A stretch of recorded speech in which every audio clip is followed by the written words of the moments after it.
नमस्कार दोस्तों, स्वागत है आपका हमारे channel math with Mahendra sir में। अगर आप किसी भी प्रतियोगी परीक्षा जैसे कि bank, SSC, UP triple SC, PET, railway, teaching exam, state PSC, CSAT और एनसीईआरटी की तैयारी करते हैं तो इसमें पूछी जाने वाली मैथ्स के लिए अब आपको कहीं और जाने की ज़रूरत नहीं है। हमारे चैनल पर आपको संपूर्ण कोर्स फ्री में दिया जाएगा। इसके लिए हमारे वीडियो को लाइक और दोस्तों के साथ शेयर करें तथा चैनल को सब्सक्राइब करें। और अब वक्त हो चला है मोटिवेशनल पंक्तियों का। सच्ची शिक्षा वही है जो सोच को बदल दे, अंधेरे रास्तों में भी एक रोशनी जगमगा दे। किताबों से ही नहीं समझ से जो रिश्ता बनाए, किताबों से ही नहीं समझ से जो रिश्ता बनाए, वही ज्ञान है जो इंसान को इंसान बनाए। चलिए आज के क्लास की शुरुआत करते हैं। आज की क्लास में हम जानेंगे विद्यार्थियों के फेल पास होने तथा चुनाव से संबंधित प्रश्नों का प्रतिशत कैसे ज्ञात करते हैं। तो आज की क्लास का पहला प्रश्न आपके सामने है। एक विद्यार्थी को उत्तीर्ण होने के लिए 40% अंकों की आवश्यकता है। वह 40 अंक प्राप्त करता है और 40 अंकों से फेल हो जाता है। परीक्षा के लिए निर्धारित अधिकतम अंक क्या है? चलिए प्रश्न को हल करते हैं। कहता है उत्तीर्ण होने के लिए 40% अंकों की आवश्यकता है और वह प्राप्त करता है 40 अंक और 40 अंकों से ही फेल हो जाता है। तो यानी कि ये जो 40% अंक हैं ये बराबर होंगे 40 + 40 यानी कि 80। तो 40% रिप्रेजेंट करेगा 80 को। तो 1% ये बराबर होगा 80/40 के। तो किसी भी परीक्षा का पूर्णांक 100% होता है, तो इसमें गुणा कर दिया 100 का, तो 100% रिप्रेजेंट करेगा। काट देंगे तो ये हो जाएगा 200। अतः अधिकतम अंक 200 थे। यही इस प्रश्न का उत्तर हो जाएगा। अब अगला प्रश्न देख लेते हैं।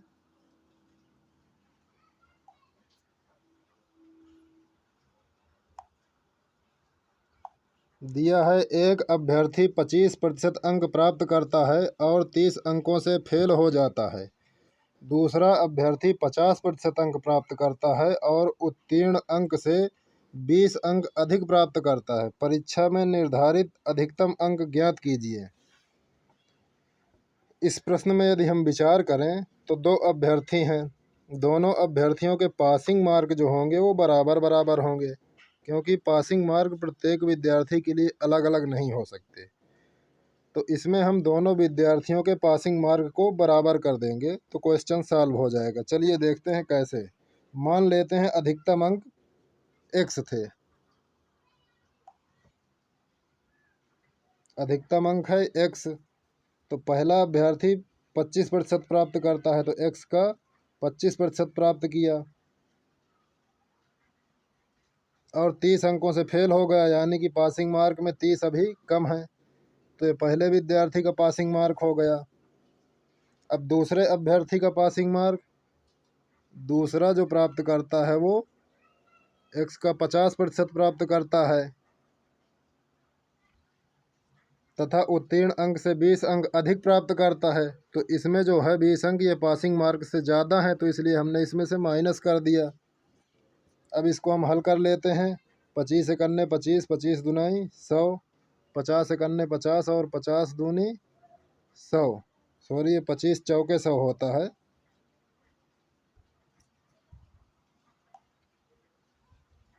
इसको जब हम हल करेंगे तो यहाँ पर आएगा 25 चौके 100, इधर हो जाएगा x/4 और इधर बराबर के इस पार ये जो लिखा है x/2, इसको इधर लाएंगे, ये हो जाएगा -x/2 बराबर माइनस का उधर 20 और ये इधर प्लस का 30 जाएगा, उधर हो जाएगा माइनस का 30। अब इसको हल करेंगे तो इधर जो x/2 है इसमें हर बराबर करने के लिए 2 से गुणा कर लेंगे, तो ये इधर हो जाएगा x/4, घटाएंगे इसको, और बराबर में आएगा 30 और 20 माइनस का 50, दोनों तरफ से माइनस माइनस कट जाएगा, x बराबर 200 आंसर हो जाएगा। अतः अधिकतम अंक 200 थे, यही आंसर हो जाएगा इस प्रश्न का। अब अगला प्रश्न देखते हैं। एक अभ्यर्थी 30% अंक प्राप्त करता है और 50 अंकों से फेल हो जाता है। दूसरा अभ्यर्थी जो 320 अंक प्राप्त करता है, 30 अंकों से फेल हो जाता है। अधिकतम अंक ज्ञात कीजिए। चलिए इस प्रश्न को भी उसी तरह हल करते हैं। मान लेते हैं अधिकतम अंक x हैं, तो अभ्यर्थी जो प्राप्त करता है वो 30% अंक प्राप्त करता है, यानी x का 30% अंक प्राप्त किया। 30% की भिन्न हुई 30/100।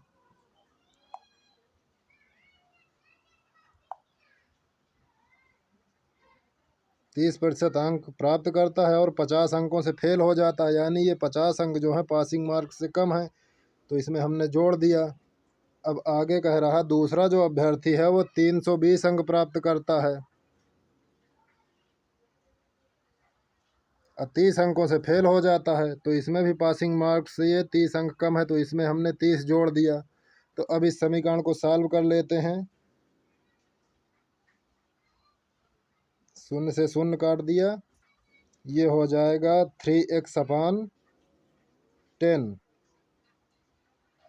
इज इक्वल टू, इधर जोड़ेंगे 320 में 30, तो ये हो जाएगा 350, और ये इधर जो प्लस का 50 है उधर जाएगा माइनस में, तो ये हो जाएगा 300। काट देंगे, 3 एकन्ने 3। अब x बराबर हो जाएगा 1000, अतः x बराबर 1000। यही इस प्रश्न का उत्तर हो जाएगा, यानी अधिकतम अंक जो थे वो 1000 थे, 1000 का पूर्णांक था। अब अगला प्रश्न देखते हैं। एक परीक्षा में 40% छात्र गणित में, 30% छात्र अंग्रेजी में और 10% छात्र दोनों में फेल होते हैं, तो पास होने वाले छात्रों का प्रतिशत कितना है? चलिए इस प्रश्न को भी हल करते हैं।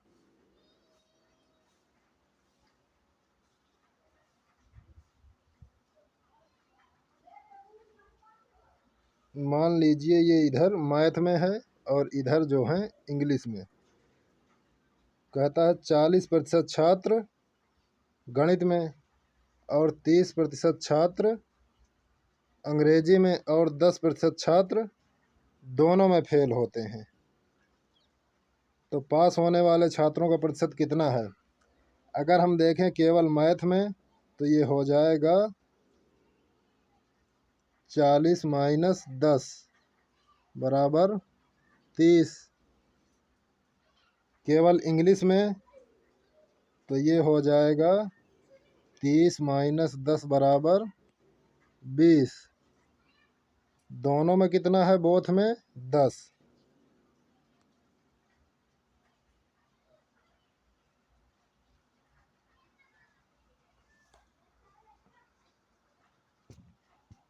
अतः फेल होने वाले छात्रों का प्रतिशत कितना हो जाएगा? इसको ऐड कर लेंगे, 30 20 50 10 60। 60% छात्र जो होते हैं वो कुल मिलाकर फेल हो रहे हैं, तो पास होने वाले कितने होंगे? 60 को जो है हम 100 से माइनस कर देंगे, 100 माइनस 60 बराबर 40%। अतः जो पास होने वाले छात्रों का प्रतिशत है वह है 40%। 40% छात्र पास होते हैं तथा 60% फेल हो जाते हैं। यही इस प्रश्न का आंसर हो जाएगा। चलिए अब अगला प्रश्न देख लेते हैं।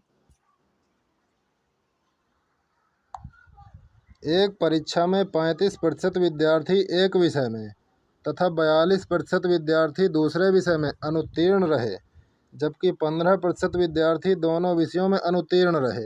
यदि कुल विद्यार्थियों की संख्या 2500 हो तो केवल एक ही विषय में कितने विद्यार्थी अनुत्तीर्ण हुए। चलिए इस प्रश्न को भी हल करते हैं।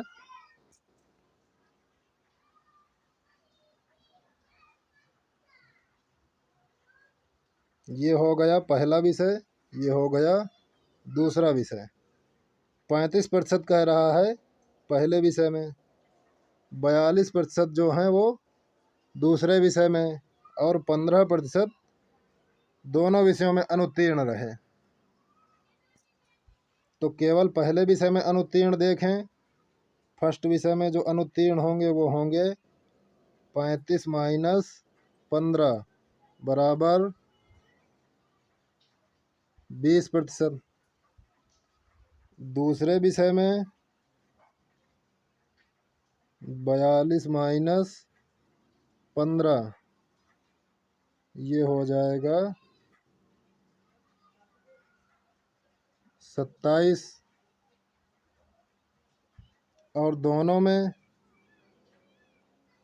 बोथ में हम देखें तो ये हो रहा है 15। इनको ऐड कर लेंगे तो ये ऐड करने की ज़रूरत नहीं है, सॉरी। इसमें ये पूछा जा रहा है केवल एक ही विषय में कितने विद्यार्थी अनुत्तीर्ण हुए। ये जो 15 है ये दोनों विषयों में अनुत्तीर्ण है। केवल एक ही विषय में यानी पहले विषय में 20, दूसरे विषय में 27, 20 और 27 दोनों को जोड़ लेंगे तो ये हो जाएगा 47। 47% विद्यार्थी ऐसे हैं जो केवल एक ही विषय में उत्तीर्ण हुए, यानी एक ही विषय में अनुत्तीर्ण हुए। और यदि कुल विद्यार्थियों की संख्या 2500 हो तो ये जो लिखा है 2500, ये बराबर हो जाएगा 100% के। 100% जो है ये रिप्रेजेंट करेगा 2500 को। तो हमें ज्ञात करना है 2500 का 47%। 2500 गुणते 47 बटे 100, शून्य से शून्य काट देंगे, गुणा करेंगे 25 गुणते 47, तो ये हमें आंसर प्राप्त होगा 1175। अतः 1175 विद्यार्थी ऐसे हैं जो केवल एक ही विषय में अनुत्तीर्ण हुए हैं।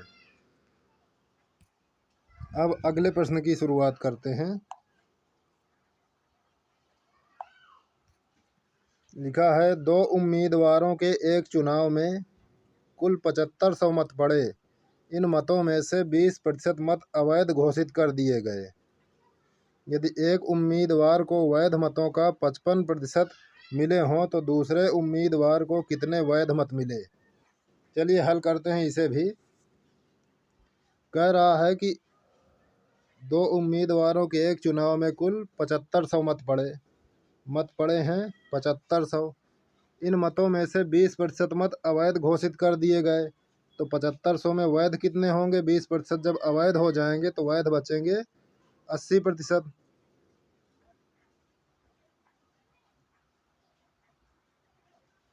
काट देंगे, शून्य से शून्य काट देंगे तो ये हो जाएगा इधर 0, 8 5 40 की शून्य, 8 7 56 और 4 60,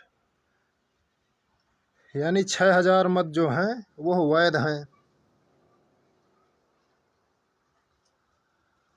अब कह रहा है एक उम्मीदवार को वैध मतों का 55% मिला। ये वैध मतों का मिला 55%, तो दूसरे उम्मीदवार को कितना मिलेगा। जाहिर सी बात है 100 में 55 घटाएंगे ये हो जाएगा 45%। यही हमसे पूछा जा रहा है। प्रश्न में हमसे पूछा जा रहा है कि दूसरे उम्मीदवार को कितने वैध मत मिले। तो हम 6000 का 45% ज्ञात कर लेते हैं। शून्य से शून्य काट लिए तो ये हो जाएगा, एक शून्य इधर रखे, 6 पंचे 30, 6 चौको 24 और 3 27। यही हमारा आंसर हो गया। अतः दूसरे उम्मीदवार को 2700 वैध मत प्राप्त हुए। अब अगले प्रश्न की शुरुआत करते हैं। एक चुनाव में 2 उम्मीदवार थे। इस चुनाव में 68 मत अवैध घोषित कर दिए गए। जीतने वाले उम्मीदवार ने वैध मतों का 52% मत प्राप्त किया तथा 98 मतों से जीता। चुनाव में कुल कितने मत प्रयोग किए गए? इस प्रश्न पर हम विचार करें तो जीतने वाले उम्मीदवार ने वैध मतों का इस प्रश्न पर हम विचार करते हैं।